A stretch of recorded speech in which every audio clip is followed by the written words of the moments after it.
Hey everybody, it's Jason Blaha here. I'm just sitting here drinking my morning coffee.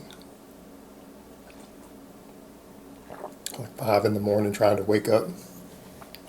But you guys know what time it is. Time to talk about current events in the online fitness community. For those of you who like these type of videos, please remember to click like down below. If you haven't subscribed yet, please subscribe. You know, this whole Olympia thing and the classic physique.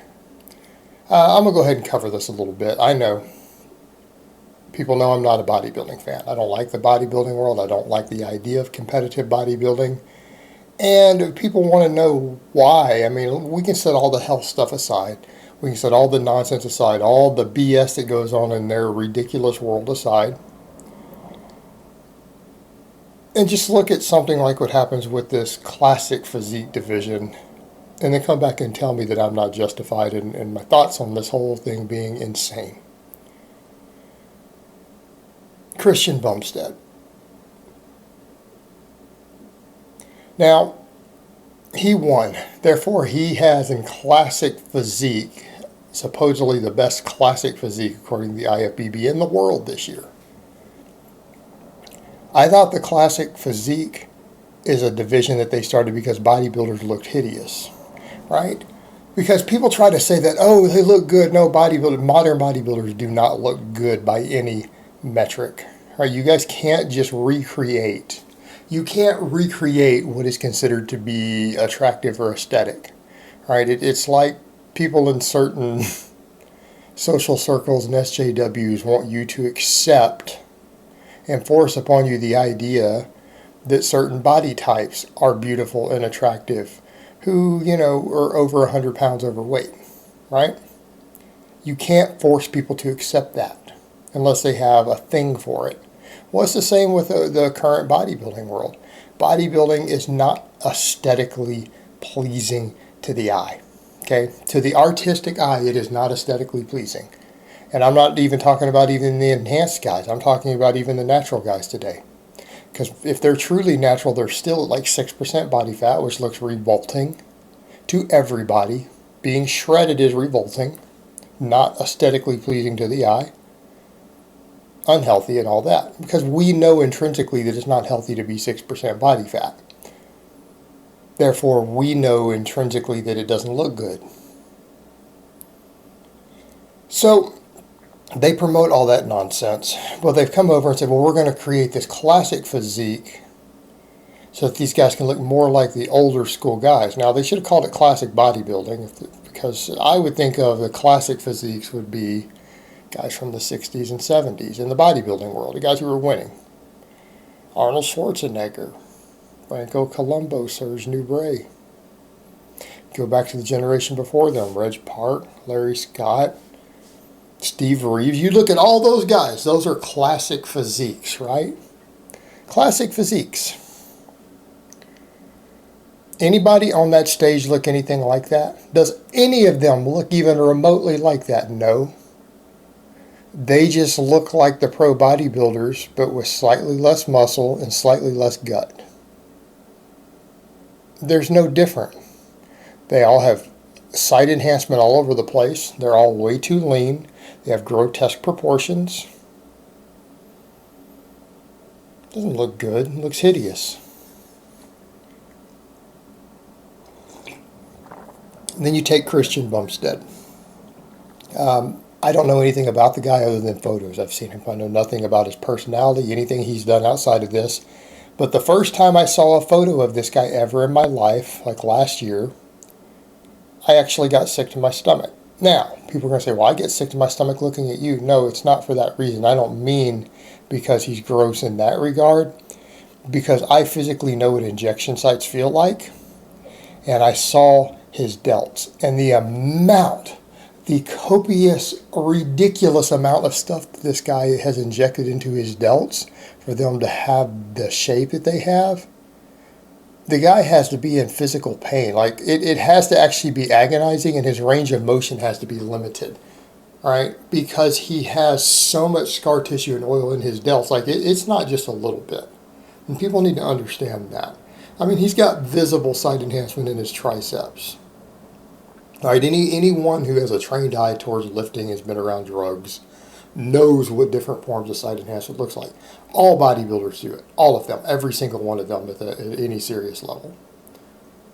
I mean, and he has obvious amounts in things like his triceps.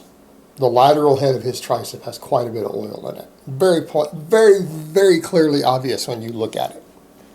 But his delts have a hideous amount. Like it's not like he's only does a couple of cc's. If I were to guess, that's a guy who probably puts at least 5 cc's, 5 milliliters into each of those delts every single week for years on end. Right? That is something you accumulate from 100 injections. What you see there. And it's absolutely hideous. It's absolutely hideous. And so the first time I saw him, I actually got sick to my stomach, because when you see a person who mutilates their body and you think about the pain that they've subjected themselves to creating a permanent mutilation, to me, that's disgusting. Right? That's disgusting. And so I associate, when I saw him, my knee-jerk response, without analyzing, without knowing who the guy was, anything else, the first time I saw a photo of him was, oh my God. You know how when you guys look at that, when you see the synthol freaks, and you guys see that, say, oh God, that's got to be so painful. All right, as someone who's been around any of this stuff, I see his shoulders the exact same way.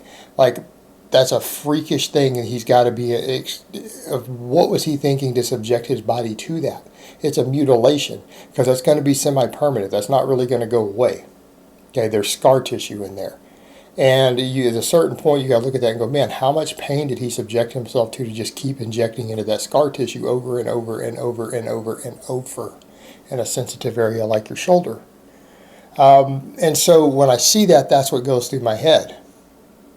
And I can't see anything else, right? So when I see that guy, I can't see anything but the pain that he probably has gone through in his shoulders. I can't even see the rest of his body. I just see those shoulders, and I think that's excruciating. He's got to have put himself through a large amount of pain to have just injected himself over and over and over again into that area the way that he has, okay?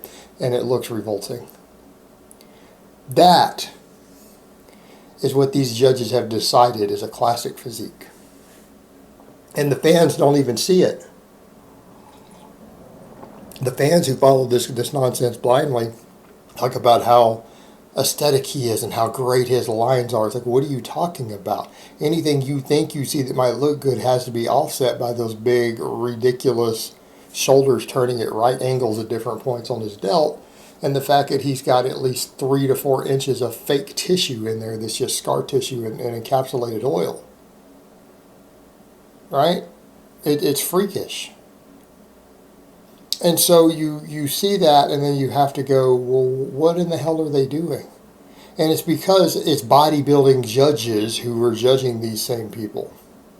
And they're judging them by the same criteria they judge the IFBB pros. It's right over to this supposed classic physique that's going to return the bodybuilding world back towards something that's pleasing to the eye instead of a freak show, and they just turn it into a freak show, and they take a guy who has freakish, repugnant, revolting amounts of stuff in his shoulders, and they hand him the #1 title in the world. I will never understand the bodybuilding world or the physique world. And don't get me wrong, I wish powerlifting didn't have politics. Powerlifting is, which is what I'm into, is supposed to be a pure sport where it's just about numbers, but there's politics. A lot of stuff goes on behind the scenes. There's politics. I wish that there wasn't. I wish that politics didn't exist. I wish that powerlifting was purely about lifters showing up, lifting, competing, and judges and officials not giving people a hard time over nonsense and things like that. And I'm saying that as someone who's been a meat judge, and I've never given people a hard time over nonsense. But there's politics. There is politics with event organizers and stuff in the powerlifting world. People do get banned from different federations for stuff that's total nonsense. But it should be a pure sport. You get over to something like bodybuilding, it's so subjective that you can't even figure out what guidelines they use to determine stuff. And it's all politics. Because in no stretch of the imagination, in anything called classic physique, with any of the criteria that they've outlined, should that guy even be on the stage. He shouldn't even have a pro card because of the shoulder situation. But there you have it. There's some sort of politics at play, and they're handing this guy a win. I don't know why. And not a single guy in the top 5 actually looked aesthetic. Not one of them. None of them. It's just bodybuilding light now. That's all it is. Same hideous side enhancement and diuretic use and freakishly low body fat. Not classic physique level body fat. Right? It's just the same thing. There's no difference. It's the exact same thing.